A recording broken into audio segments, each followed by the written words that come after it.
My friend, se tem uma coisa que eu acho que eu nunca cheguei a contar aqui nesse canal, é que um dos primeiros filmes de heróis que eu assisti na minha vida foi justamente o Homem de Ferro lá em 2008, né? Eu, jovem, inocente, né? Comendo bolacha o dia todo. É por isso que hoje em dia eu tenho essa cara redonda assim. Porém, mal sabia eu, cara, que 11 anos depois, aquele filmezinho que eu havia assistido lá quando eu era criança se tornaria parte de algo muito maior. Pra tu ter uma noção, cara, de 2008 pra cá, Kevin Feige e toda a sua equipe, né, do MCU, já lançaram 22 filmes, totalizando mais de 20 bilhões em bilheterias. Mano, 20 bilhões você compra o mundo, não o mundo geek, né? Aí não dá pra comprar. Porra! E eu sei que essa vai ser uma tarefa muito difícil, mas pra mim, existem 10 que eu considero como os melhores filmes que a Marvel já fez na sua história, velho. E é sobre eles que a gente vai falar hoje. Top 10 melhores filmes da Marvel. Eu tava com saudade do Top 10, né? Nossa, fazia tempo que eu não trazia esse quadro aqui. Mas hoje ele veio e veio de uma forma muito espetacular.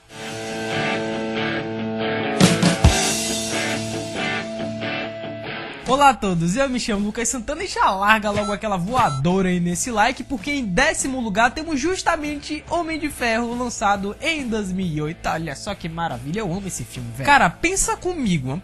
Pensa comigo, Kevin Feige, né, que é o chefão da Marvel nos cinemas, é o cara que manda lá nos estúdios, ele tinha infinitas possibilidades de começar o seu universo compartilhado, né, de começar o MCU, sei lá, velho. Antes ele começasse com o filme do Capitão, ou então já chegasse já quebrando tudo com o filme do Hulk, do Thor, que são personagens, né, são heróis que na época, e até hoje também, obviamente, são figurinhas carimbadas da Marvel nos quadrinhos, mas eis que chega 2008 e com ele um dos heróis mais improváveis, cara. Chega Homem de Ferro, lançado em 2008.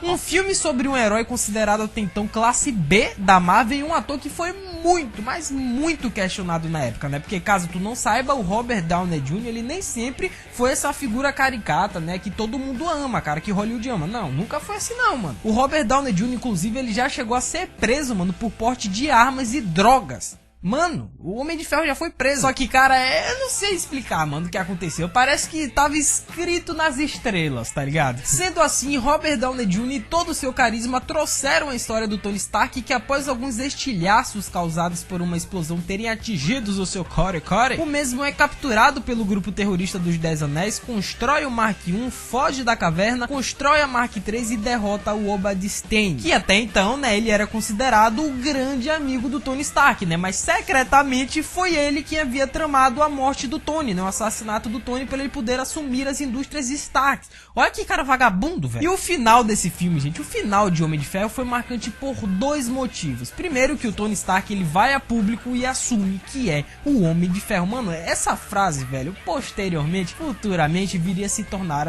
um dos grandes clássicos, cara, uma das grandes citações da história do cinema. I am Iron Man. Mas, cara, tu percebe que a partir daí a Marvel ela disse que não iria se esconder atrás do cobertor e que iria dar cara a tapa. Tudo bem que essa temática, né, iria ser mais bem explorada lá em 2016 com o Capitão América Guerra Civil. Porém, a identidade secreta dos personagens, né, no universo da Marvel, por enquanto, não iria ser um problema. E segundo, é óbvio, é claro, esse final ele foi marcante porque foi a primeira vez em que tivemos o contato entre o Nick Fury, piratão da SHIELD, e o Tony Stark. E sobre o que eles conversaram, eu acho que vocês já sabem, né? I'm here to talk to you about the Avenger Initiative.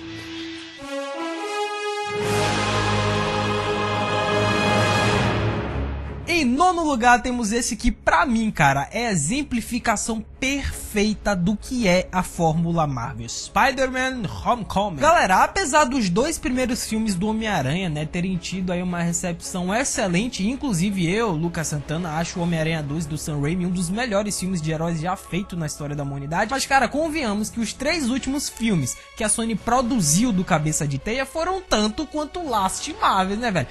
Homem-Aranha 3 que eu diga, né, porra, não tem como esquecer do Peter Parker emo, mano. Não dá. Porém, graças ao novo acordo onde os direitos do Tails agora também pertenciam a Marvel Studios, chega 2017 e junto com ele um dos atores mais carismáticos que já vimos no MCU, Tom Holland. Esse moleque, my friends, eu não sei nem explicar, mas cara, ele é a personificação perfeita do que deveria ser o Peter Parker. Eu não tô aqui dizendo, né, que nem o Andrew Garfield ou então o Tobey Maguire não conseguiram transpor essa persona, mas o Tom Holland, ele é muito Homem-Aranha, cara.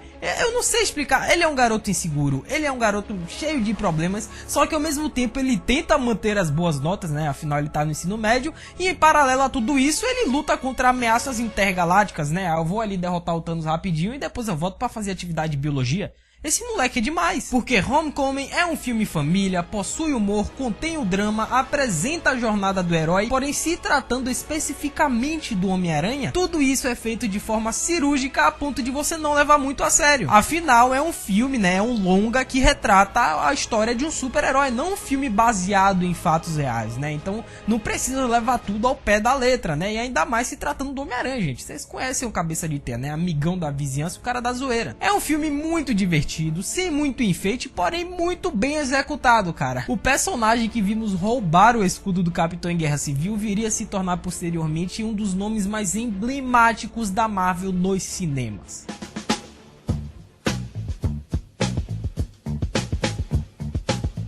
Novamente a mesma coisa que eu disse, cara, lá no filme do Homem de Ferro de 2008. A Marvel novamente arriscando em trazer personagens que até então eram desconhecidos pelo grande público, né? O Homem de Ferro, tudo bem, né? Pra quem lia os quadrinhos, as HQs, né? Quem tava aí familiarizado com os comics, era um personagem conhecido, né? Assim como o Jon Favreau, né? O diretor do filme, que na época já havia dirigido alguns longas que fizeram tanto quanto sucesso. Como, por exemplo, Zathura, Uma Aventura no Espaço. Você já assistiu esse filme? Passa na sessão da tarde todo santo dia. Agora, os Guardiões da Galáxia, você não venha me dizer que você conhecia os Guardiões antes do filme, porque você não conhecia, cara. Seja sincero, eu também não conhecia, mano, não tenho culpa. E não foi só isso, cara, o James Gunn também era um nome desconhecido, visto que o diretor, né, havia apenas feito algumas colaborações em alguns filmes um tanto quanto menosprezados, né, que a galera não curtiu tanto. Como, por exemplo, os 2 live actions dos filmes do Scooby-Doo, velho, que a galera desceu o pau, mas que eu amo de paixão. Sério, Scooby-Doo 2, Monstros à Solta, uma hora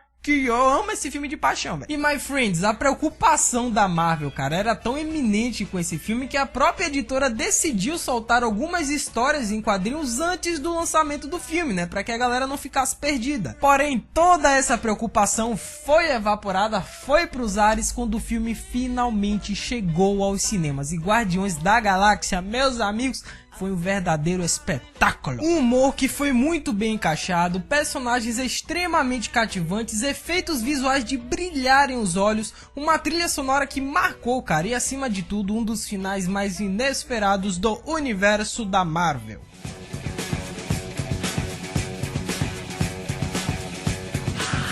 Olha, cara, se existe um ser humano que possui tamanha influência nos estúdios da Marvel, esse alguém é o Chris Hemsworth. Sobrenome difícil. O cara simplesmente chegou pra Marvel, chegou pro Kevin Feige e disse: ô senhor Kevin Feige, então, eu cansei de fazer esse Thor pastelão, esse Thor que tem cara de bunda, tudo filosófico, deixa eu mudar o personagem, deixa eu fazer do meu jeito. E o resultado foi isso aí. Ai, meu Deus, eu gostei demais. Porém, muito dessa transformação também a gente pode atribuir ao Taika Waititi, né, que é o diretor do filme, porque o cara, ele compreendeu, né, as necessidades, o desejo do Chris Hemsworth em mudar o personagem e o apoiou nessa mudança, né, sendo que o fator humor, né, que é característico do Taika Waititi, cara, seria um dos elementos fundamentais para Thor Ragnarok. A química presente entre o Thor e o Hulk, o excelente timing cômico do Chris Hemsworth, que já vinha sendo construído nos outros filmes, e um dos melhores arcos dos quadrinhos adaptados, fizeram de Thor Ragnarok o melhor filme do Deus do Trovão e uma das melhores comédias de 2017. Tem essa ainda.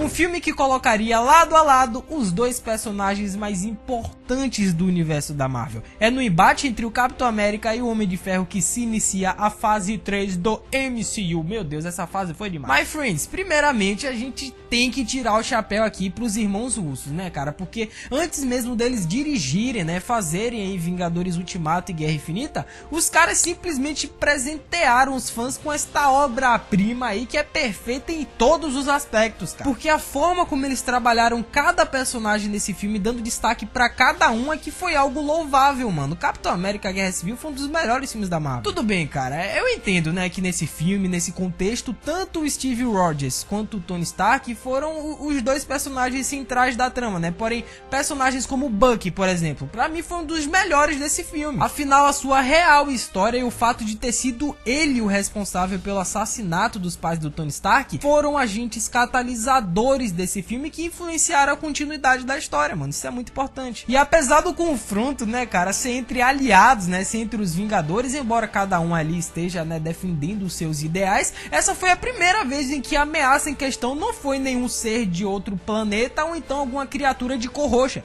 Tu já parou pra pensar nisso, mano? O fight foi entre os amigos. E embora a Marvel já tivesse nos apresentado, né, figuras como Scott Lang, por exemplo, em Capitão América Guerra Civil surgiram dois personagens estrearam nesse filme que foram de tamanha importância pra continuidade do longa. Eu tô falando do Pantera e do Homem-Aranha, meu Deus do céu. Pantera por conta de todo o contexto político, e isso inclui a morte do seu pai T'Chaka e o trágico acontecimento em Lagos, na Nigéria, vocês lembram? Onde a feiticeira Escarlate acidentalmente explodiu um prédio comercial repleto de inocentes wakandianos, né? Isso por sinal até desencadeou aí, né, a tal da Guerra Civil. E o Homem-Aranha também, né, cara? A gente não pode esquecer aqui, mano, que marcou aí, né, uma relação quase que paternal entre o Tony Stark e o Peter Parker, que por sinal isso daí seria muito importante lá em Vingadores Ultimato, que quem assistiu aí tá ligado. Mas no geral é isso, cara. A Capitão América Guerra Civil foi um filme bastante inventivo e que acima de tudo ditou o ritmo de como os próximos filmes da Marvel deveriam ser retratados a partir de então. Foi um dos melhores filmes do MCU disparado.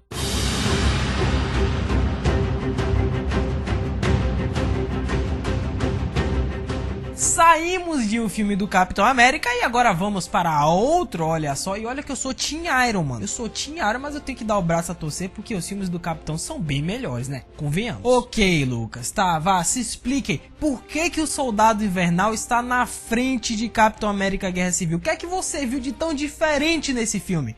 É justamente isso. Capitão América, mano, Soldado Invernal, pra mim foi o filme mais diferente, o filme mais inventivo da Marvel até então. Porque na real, cara, esse filme tá mais pra espionagem do que qualquer outra coisa, né? E talvez esse tenha sido o grande trunfo desse filme. Porque geralmente, né, filmes de espionagem são marcantes pelas ótimas cenas de ação, em específico as cenas de lutas. E é basicamente isso que o Soldado Invernal entrega, cara. Uma das melhores cenas de lutas que a gente já viu no MCU. Como, por exemplo, a cena do navio, né, no início do filme, a icônica cena do elevador, cara, que anos depois seria referenciada em Vingadores Ultimato, ou então o embate épico entre o Soldado Invernal e o Capitão, mano. Essa sequência de luta foi demais, velho. Esse filme, galera, foi a melhor apresentação da Marvel em termos de ação, né, em termos de lutas. Tudo bem, né, que posteriormente viria Guerra Infinita, viria até Guerra Civil, Vingadores Ultimato, mas pra época, mano, foi o melhor filme de ação, sim, da Marvel, melhor até que Vingadores 1. Lembremos que Vingadores saiu antes do Capitão 2, e pra mim teve as melhores cenas de lutas até então, cara. Esse filme foi demais. Aí, cara, rapidinho, se tu chegou a essa parte do vídeo, não esquece da voadora no like, mano. Isso ajuda, isso fortalece o canal, é eu trazer cada vez mais conteúdo aqui pra vocês. E eu gostaria que vocês comentassem embaixo, é coisa simples, quais são os 3 melhores filmes que vocês já assistiram da Marvel, mano. Seu top 3 filmes da Marvel, comenta aí embaixo que eu vou estar lendo todos os comentários, fechou? É nóis!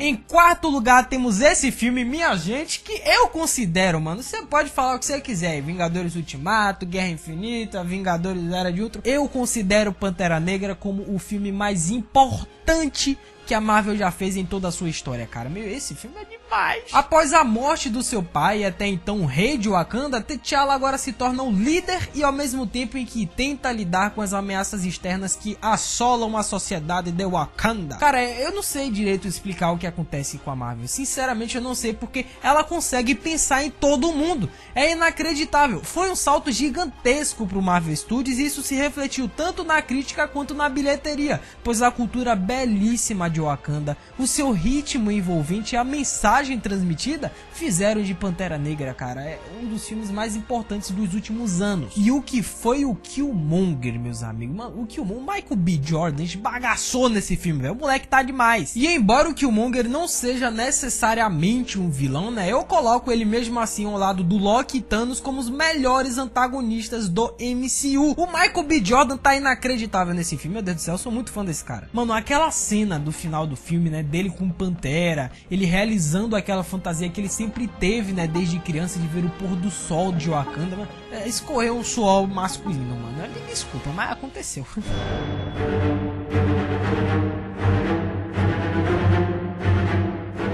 Eita, que agora as coisas vão começar a ficar interessantíssimas. Eu vou logo adiantando pra vocês que daqui pra frente, né, terceiro, segundo e primeiro lugar, só tem Vingadores, velho. Então vocês já estão avisados aí, né? Eu acabei de dar um spoiler do vídeo, mas enfim.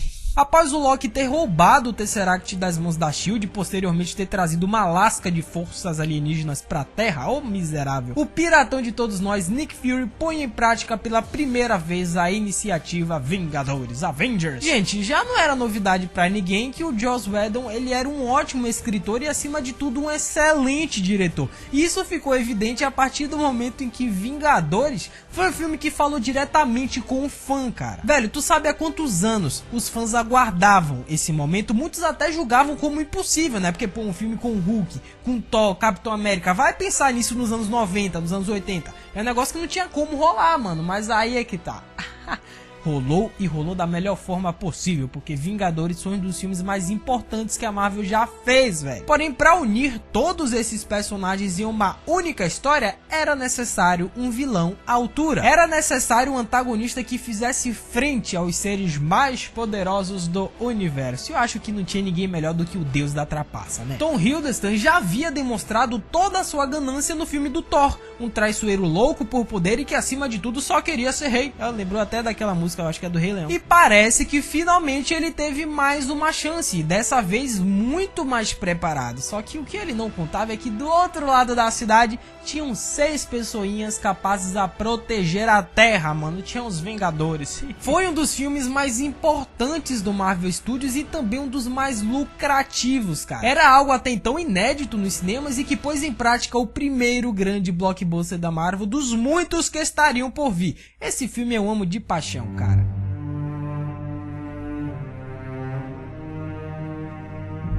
Em segundo lugar, temos o primeiro filme da Marvel em que os mocinhos, em que os heróis, em que os Vingadores, eles não venceram.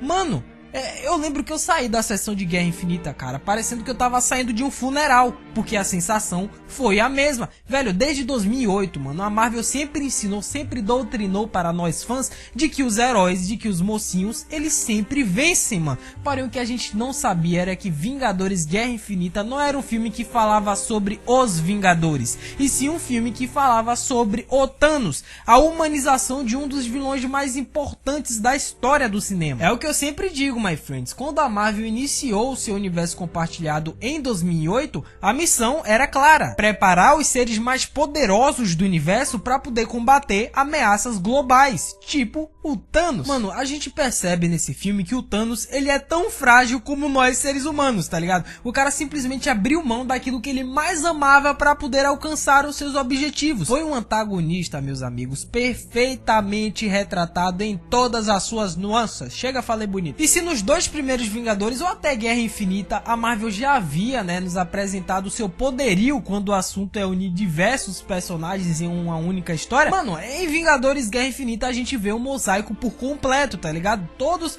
as grandes figuras até então, né, que apareceram no MCU, elas são perfeitamente retratadas, né, com cada um tendo ali a sua participação, tendo o seu tempo de tela em Vingadores Guerra Infinita. E cara, é um filme tão grandioso que eu poderia ficar aqui horas falando sobre esse filme, eu tô falando sério. Porém, Vingadores Guerra Infinita nada mais fez do que abrir portas para Vingadores Ultimato. Chega.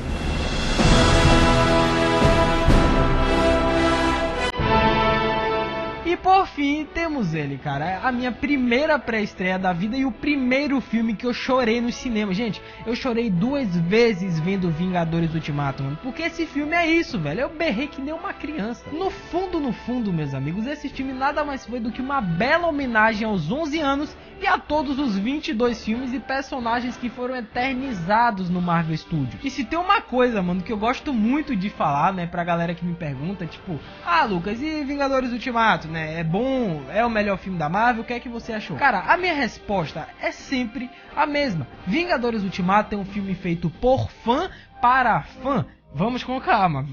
Calma, não se excite aí na cadeira. Eu não tô aqui dizendo que pra você poder apreciar esse filme, você tem que ser o expert da Marvel, né? Tem que ter assistido todos os filmes, né? Conhecedor do MCU. Não, não é isso, cara. Vingadores Ultimato foi tão perfeito que impactou até mesmo quem é leigo no assunto, cara. Mas se você, jovem gafanhoto, que tá me assistindo agora, você acompanhou durante todos esses 11 anos. Você assistiu todos os 22 filmes e acompanhou e ama o universo da Marvel, mano, a tua experiência foi mais que 3.000, velho. Pelo menos pra mim, gente, essa foi a melhor experiência que eu já tive com o cinema. Capitão América levantando o Mjolnir, o cinema todo gritando, vibrando, Tony Stark morrendo e o cinema desabando em lágrimas, inclusive essa pessoa aqui que tá falando com vocês. Porém, o legado que o Tony Stark deixou, assim como o Capitão América, jamais serão esquecidos pelos fãs, velho. O que esses dois fizeram no MCU, gente, vai demorar muitos anos. Se acontecer, novamente, cara, 11 anos acompanhando esse universo, 22 filmes assistidos e reassistidos incontáveis vezes, figuras caricatas que apareceram nesse caminho, momentos inesquecíveis que surgiram nessa jornada. Robert Downey Jr., Stan Lee, Kevin Feige, Chris Evans e a todos os outros, vocês fizeram um favor enorme para a cultura pop. Muito obrigado.